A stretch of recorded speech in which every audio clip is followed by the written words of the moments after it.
Podar जांबो Kids Mayani व Silver Oak International School मायनीमध्ये 28 फेब्रुवारी राष्ट्रीय विज्ञान दिन अतिशय उत्साही वातावरणामध्ये संपन्न झाला। पोदारच्या बाल चिमुकल्यांनी राष्ट्रीय विज्ञान दिनानिमित्त वेगवेगळे वैज्ञानिक प्रकल्प सादर केले आणि प्रकल्पाची माहिती उपस्थित पालक व विद्यार्थी शिक्षकांना अतिशय आत्मविश्वासाने दिली।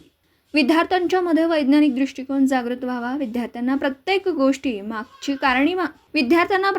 मागचं कारण समजावं, विद्यार्थ्यांच्या मध्ये सृजनशीलतेला, नवनिर्मितीला वाव मिळावा व विद्यार्थी सर्व गुण संपन्न व्हावा, विद्यार्थ्यांमध्ये वैज्ञानिक दृष्टिकोन जागृत व्हावा, हे राष्ट्रीय विज्ञान दिन साजरा करण्यामागचा मुख्य हेतू होता।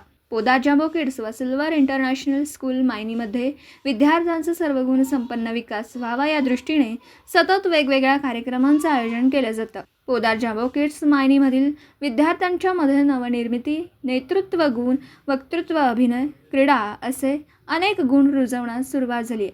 मुलं धाडसाने बोलू लागली आहेत। हे सर्व शाळांमध्ये वेगवेगळे उपक्रम आयोजित केले जातात, त्याचा परिपाक आहे असं उपस्थित पालकांनी व्यक्त केलेले विचार आहेत। विज्ञान दिनाचं उद्घाटन संस्थेचे अध्यक्ष श्री महेश खिलारे, संस्थेच्या सचिव सौ आरती खिलारे व पालक यांच्या उपस्थितीत पार पडलं। राष्ट्रीय विज्ञान दिनाचं आयोजन पोदार जांबो किड्स मायनीचे सर्व शिक्षक, शिक्षकेतर कर्मचारी व प्राचार्य यांच्या मार्गदर्शनाखाली करण्यात आलं। कार्यक्रमाचं सूत्रसंचालन प्रिया पवार यांनी केलं। दिवसभरातील घडामोडींचा आढावा घेण्यासाठी पाहत रहा N24 मराठी न्यूज चॅनल।